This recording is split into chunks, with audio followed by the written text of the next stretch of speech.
കാര്യം? അനീഷേട്ടനാണ്, ഈ കേരളത്തിൽ വേറെ ആണുങ്ങളൊന്നുമില്ല. ബിനീഷ് ബാസിൻ്റെ വിവാഹവിശേഷങ്ങൾ സോഷ്യൽ മീഡിയയിൽ നിറഞ്ഞു നിൽക്കുകയാണ്. സ്റ്റാർ മാജിക് ഷോ നിർത്തിയെങ്കിലും ഡയറക്ടറും താരങ്ങളുമെല്ലാം ഒന്നിച്ചെത്തിയത് ആരാധകർ ആഘോഷമാക്കിയിരുന്നു. പതിവ് ചോദ്യങ്ങളും രസകരമായ പണികളുമായാണ് ലക്ഷ്മി നക്ഷത്ര എത്തിയത്. ഷോയിലെ പ്രധാന താരങ്ങളിലൊരാളായ അനുമോളും വിവാഹത്തിലും വിരുന്നിലുമെല്ലാം പങ്കെടുത്തിരുന്നു.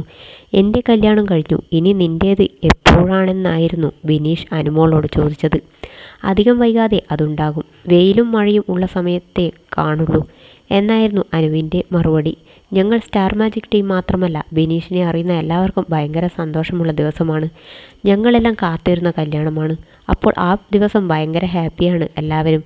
സ്റ്റാർ മാജിക് എനിക്കെപ്പോഴും സ്പെഷ്യലാണ്. അതിന് ശേഷമാണല്ലോ ഞാൻ ബിഗ് ബോസിലേക്ക് പോയതെന്നും അനുമോൾ പറഞ്ഞു. അനീഷിനെയാണോ കല്യാണം കഴിക്കുന്നത് തന്നെ ചോദ്യം ഇത്തവണയും ഉയർന്നിരുന്നു.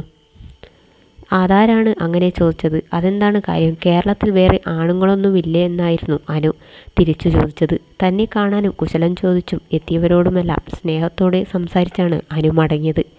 ഞങ്ങൾക്ക് എപ്പോഴാണ് ചോറ് തരുന്നതെന്ന് ചോദിച്ചപ്പോൾ അത് വേണമെങ്കിൽ ഹോട്ടലിൽ നിന്നും വാങ്ങിത്തരാം. ആരോടാണ് ചാറ്റ് ചെയ്യുന്നതെന്ന് ചോദിച്ചപ്പോൾ ചാറ്റിംഗ് ഒന്നുമല്ല, ഒരു കോൾ ചെയ്യുന്നുണ്ട്. ജാടയാണോ എന്ന് ചോദിച്ചപ്പോൾ ജാടയാണ്, മനസ്സിലായില്ലേ എന്നായിരുന്നു അനുവിൻ്റെ മറുപടി. ഒരു പ്രാവശ്യം നിങ്ങളെല്ലാം എൻ്റെ നമ്പർ ലീക്കാക്കിയതാണ്, ഇനിയങ്ങനെയൊന്നും ചെയ്തേക്കല്ലേ എന്നും അനു പറയുന്നുണ്ടായിരുന്നു.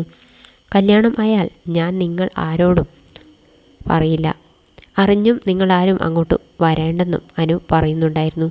ബിഗ് ബോസിൽ മത്സരിച്ചപ്പോൾ മുതലായിരുന്നു സഹമത്സരാർത്ഥിയായിരുന്ന അനീഷിൻ്റെ പേര് ചേർത്തുള്ള ഗോസിപ്പുകൾ പ്രചരിച്ചത്. അനുമോളെയാണോ വിവാഹം ചെയ്യുന്നതെന്ന ചോദ്യം അനീഷിനും നേരിടേണ്ടി വന്നിട്ടുണ്ട്. ഷോയിലുണ്ടായിരുന്ന സമയത്ത് പല കാര്യങ്ങളിലും വ്യത്യസ്തമായ അഭിപ്രായങ്ങളായിരുന്നു ഇവർക്ക്. പരസ്പരം പോരടിക്കുകയും ചെയ്തവരാണിവർ. അനീഷായിരിക്കും വിജയിക്കുന്നതെന്ന പ്രവചനങ്ങളായിരുന്നു തുടക്കത്തിൽ വന്നത്. അവസാന നിമിഷമായിരുന്നു അനുവിനെ വിജയിയായി പ്രഖ്യാപിച്ചത്. വ്യത്യസ്തമായ പ്രതികരണങ്ങളായിരുന്നു അതിനുശേഷം വന്നതും.